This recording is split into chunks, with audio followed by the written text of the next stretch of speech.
Good morning. Most of you probably already know me. I'm Kendall. I get to come up here and yap at you every once in a while. These guys get to join me today. I drug them on stage with me. This is Seth. You probably all know him. He's the hugger in the lobby and in here. I think I got about 70% of you this morning, so yeah. I'll be around after if anybody wants a hug. That's right. He sells insurance, so like if the tree in your backyard is going to fall on your house, call him. And this is Ryan, and he is our local fire chief. So if the tree in your backyard has a kitten in it, call him.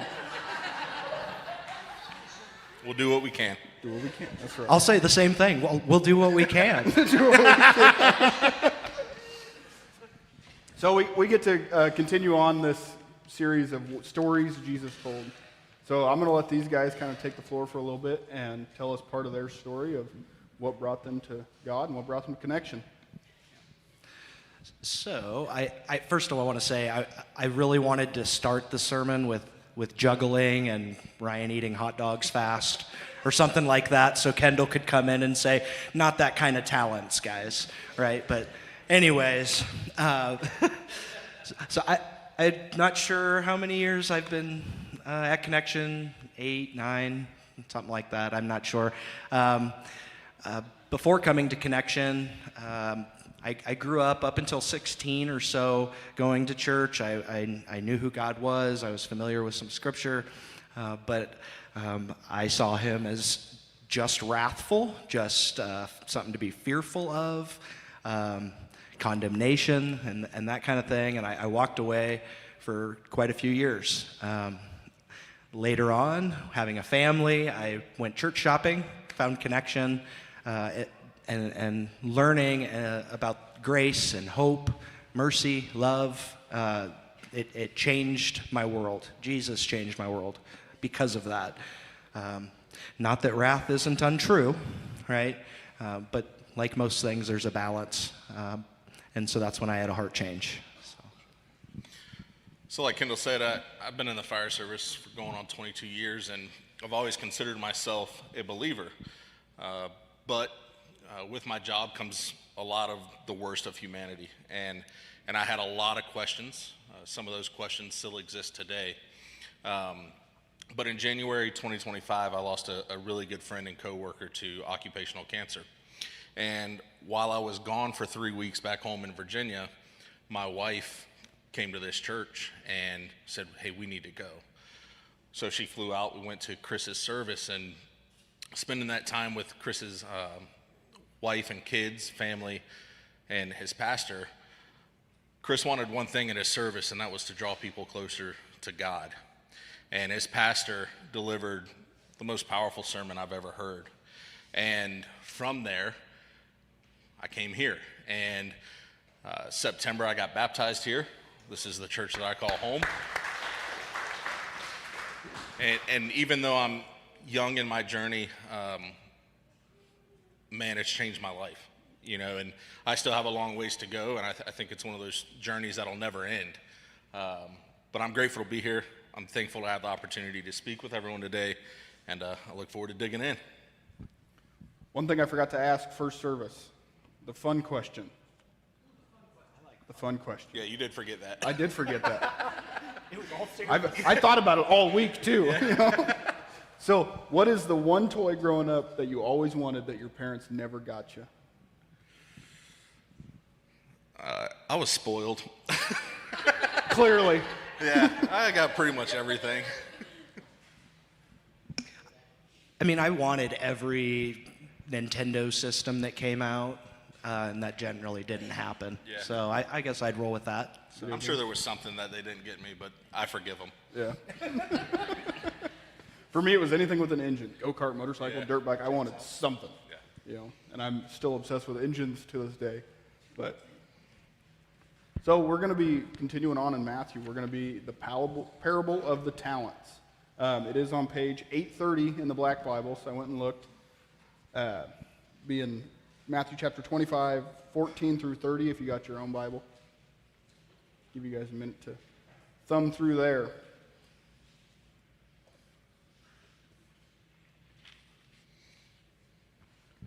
For it will be like a man going on a journey who called his servants and entrusted to them his property.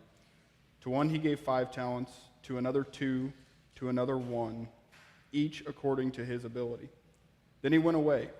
He who had received the 5 talents went at once and traded with them, and he made 5 talents more.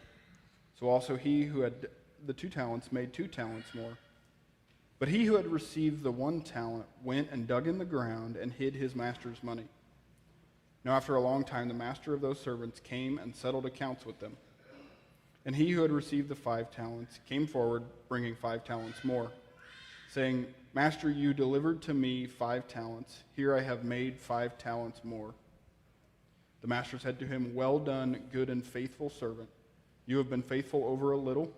I will set you over much. Enter into the joy of your master.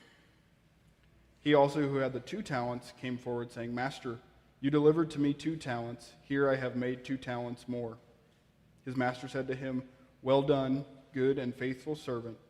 You have been faithful over a little. I will set you over much. Enter into the joy of your master. He also who had received the 1 talent came forward, saying, Master, I knew you to be a hard man, reaping where you did not sow, and gathering where you scattered no seed. So I was afraid, and I went and I hid your talent in the ground. Here, have what is yours. But his master answered him, You wicked and slothful servant, you ought to have invested my money with the bankers, and at my coming I should have received what was my own with interest.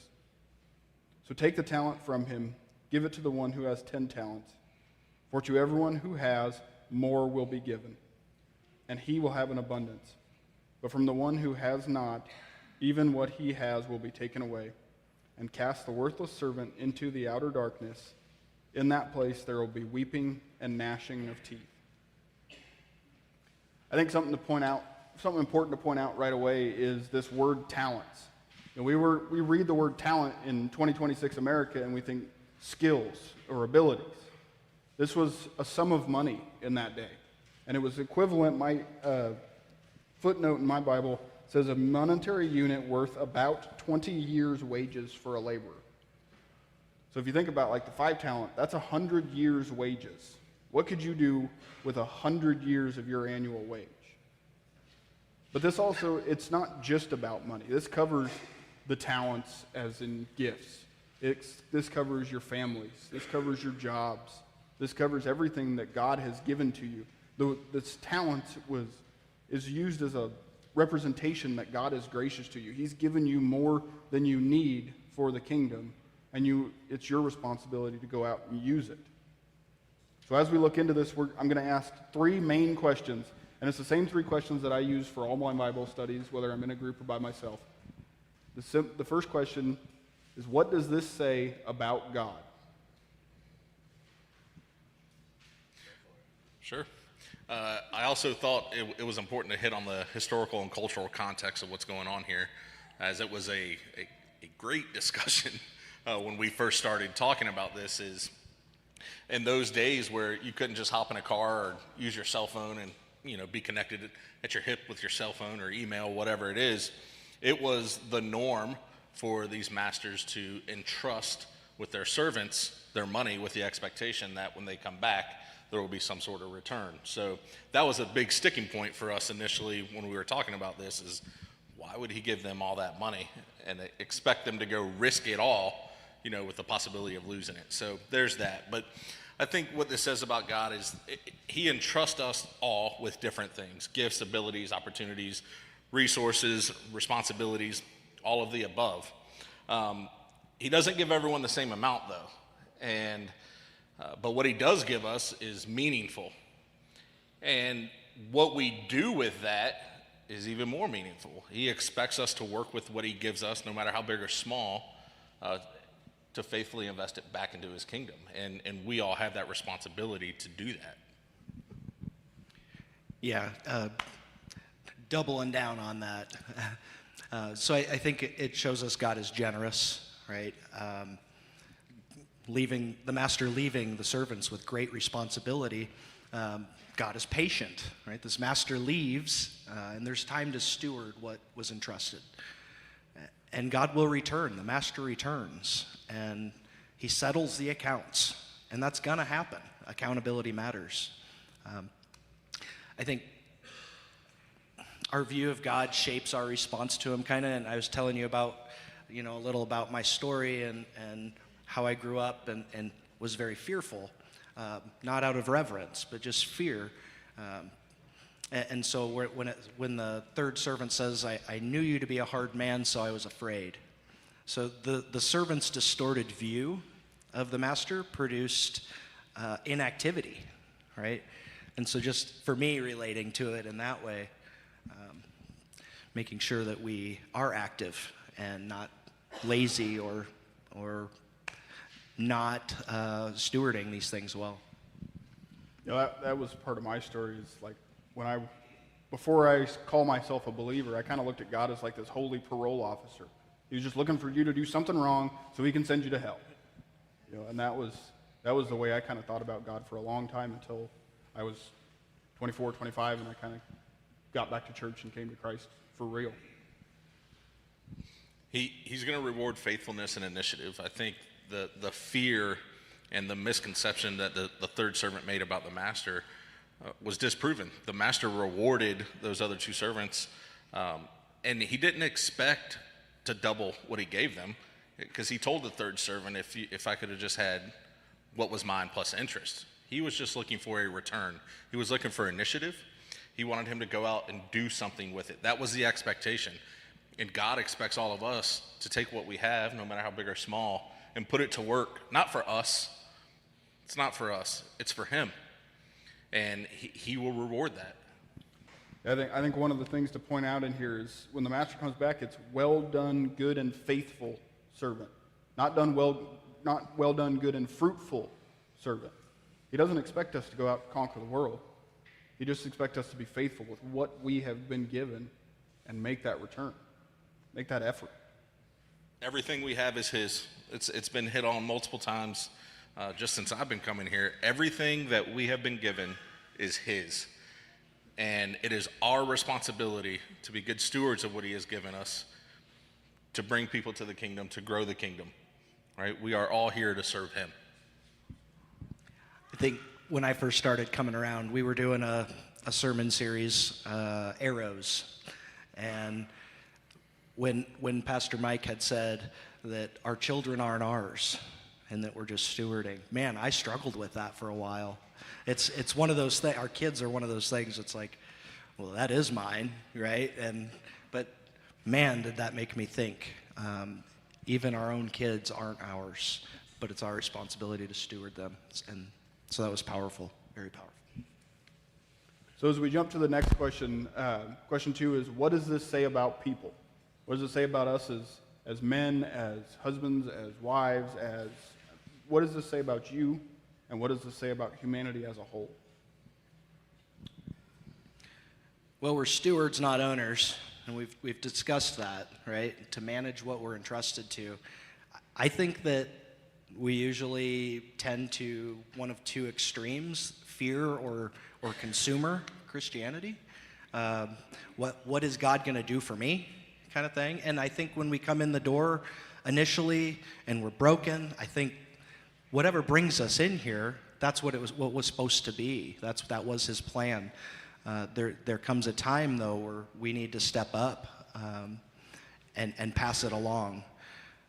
The third servant, he was afraid, he was hiding, he was inactive, and fear can produce hiding, shame, paralysis, and distance from God. I think what this for me what this says is the relationship and with Jesus, and it's in our heart, not just in our head. We can be logical about lots of things, but to actually have a relationship that comes from the heart. So, the biggest lesson I think for me in this study that we've been doing for the past month is contentment. Just take a second, stop comparing yourself to everyone else and what they have. I'm sure we're all guilty of that. Man, I wish I had, that car. I wish I had that much money or those shoes, whatever it is, right? That's a struggle for me. I am always comparing. I'm always looking for what's next for me to catch up, right? We shouldn't do that. Instead, we should self-reflect, take the time to look into our own lives and realize that even if it is small, it can be extremely powerful, right? He gives us not all the same, but he gives us meaningful things. And everyone is different. Just in the case with the three servants, they were given those talents based on their abilities. It says that clearly. God is doing that to us. And what we do with it, we will have to account for. And fear can cause paralysis. And some people take risks in order to be obedient, and some don't in order to avoid failure or judgment. But our responsibility as disciples of Christ is to go out and build the kingdom, right? Grow the kingdom. So we all have a responsibility to look at what we have, again, regardless of size, without comparing to others. We're all different, we're all unique, and we all have value. But only we can put that to work. He gave us free will. And what we do with that free will, we will have to answer for. Yeah, and in this, just along with what you're saying, seeing how the two servants that were praised were given different amounts, but they were praised the same, right? I think that's important to remember. You know, well, Josh plays guitar, I can't do that, you know. Kendall has great hair, I can't do that. Whatever it is, the point isn't what our talent is, it's what we do with that talent. I think one of the most important words you just said was go. You know, we look at the Great Commission, it's go and make disciples. I think too often, and I was the same way, we're waiting for people to come into our little sphere, and then maybe we'll share Jesus with them. Then maybe we'll get to that conversation. How often do we go? How often do we get out there and go and make disciples? I think, you know, and just yesterday, I was having a conversation with a neighbor, and he shared some things that he's struggling with and dealing with, and I didn't bring this up. It got to raining, we went inside, no big deal. But all that sat on my heart. You should share this with him. You should share this with him. Well, I went back out to check the storm clouds. He come back out, lit a cigarette, and we had that conversation. I shared with him, I don't struggle with what you're struggling with, but I struggled with this, and what helped me was Jesus. I don't know if I got through with him or not, but I just had to be faithful in that moment to have that conversation. Can I just say, I didn't catch this the first service, but how Midwestern of you to go outside to look at the storm clouds. That is a Nebraska thing I have learned. And all I could think is it's a good thing he didn't quit smoking after that first cigarette that you saw, Right. you know. Yeah, right? But I think, you know, we talked about it earlier, is just every interaction, every missed opportunity is a chance to self-reflect and look at what can you do next time. Everything in this life is preparing you for what's next. And now you know, and we talked about never going or rarely going, but waiting for someone to come to us. That's an opportunity that through those experiences you develop and grow from, and it'll make you better. One of the books that I was reading to study up on this has this little quote. So what are you going to do with what God has entrusted to you? To be sure, this is not an attempt to earn your keep before Jesus returns. Rather, this is a demonstration of your love for Christ and your gratitude for what he has given you. Will you be commended for your love or condemned for your laziness? Yeah, I think that the healthiest obedience is neither fear-based or careless, right? Gratitude-driven. That was a pretty good song Josh chose, I guess. So They did a great job today. So as we move on to the final question, what do we do about it? Where do we go from here? What is this telling us to start doing, stop believing, stop believing? You know, what lies are being pulled out here? thanks, buddy. You're welcome. We knew when we met to discuss together, we're like, oh, we've been talking about this. It's been like an hour. I think we'll be okay. So God measures the faithfulness, not our platform size or our visibility, right? But I guess final thoughts for me, I guess just thinking, am I hiding what God's entrusted to me? I just consuming what he provides me, or am I faithfully stewarding it, right? And just dwelling on those, thinking about those things. Sometimes I'm doing well, sometimes I'm not. So just making sure to be aware, not be lazy, right? To think about. I think that we just let life come to us sometimes, and so making sure, whether even at my office, people come in, we're not talking about insurance all the time, right? But making sure I'm going out too. I think that's really important. So I also, like Kendall, started reading into this and got into the book Parables by John MacArthur. You guys cheated. You did extra homework. Just because you can't read. Everyone knows. But this paragraph really stuck out to me. Whenever the subject of the Lord's return is raised, Scripture encourages us to be watchful and expectant. This parable is a pointed reminder that while we wait, we are to prepare for that day by working faithfully for the Master. The two previous parables showed that expectation must be tempered with patience. This parable reminds us that whether Christ returns early or late, he should find us busy for him. This parable rounds out the necessary threefold balance: watching, waiting, and working. And all of that to come to this, for me, is not letting fear paralyze you. Recognize our responsibility is great, and we're all capable. He gave us what he gave us. Okay, it is what it is, big or small. We have to put it to work. And it takes effort, it takes reflection, it takes intentionality, but it's possible. And he's not looking for double or triple, he's just looking for a return.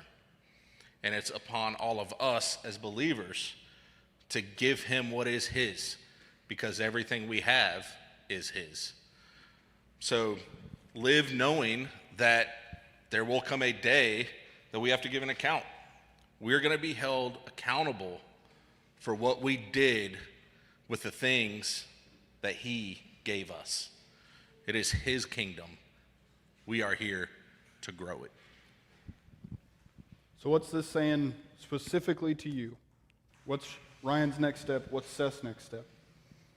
My next step is working on contentment, first of all, being happy with what I've been blessed with, recognizing that more doesn't necessarily mean anything. It's what I do with what I have, being intentional about my actions, my interactions with other people, and also just taking the time to do it.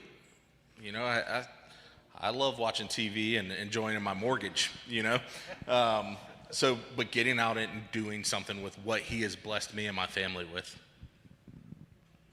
Well, like I was saying, so I do insurance sometimes at my office, but most of the time I'm hugging people or having conversations, kingdom conversations. But where I do fall short is going out. Like I wait for people to come to me, right? And I always have open arms, literally. However, I need to be reaching out to other people rather than just waiting. So, I think for me it's intentionality. There was a ministry I was trying to start, and I was kind of just doing it passively, hoping that it would get going. And after studying into this and looking into this, it's like, I need to be more intentional about that. I need to be more intentional about getting out there and having these conversations. This ministry would put me into a position where I would be able to talk to a lot of unchurched people or de-churched people. I just remember years ago now when I was real young in my faith, there was a coworker that said one of the meanest things I've ever heard. He goes, "I didn't know you were a Christian." It's like, that's how little my faith stood out at that time.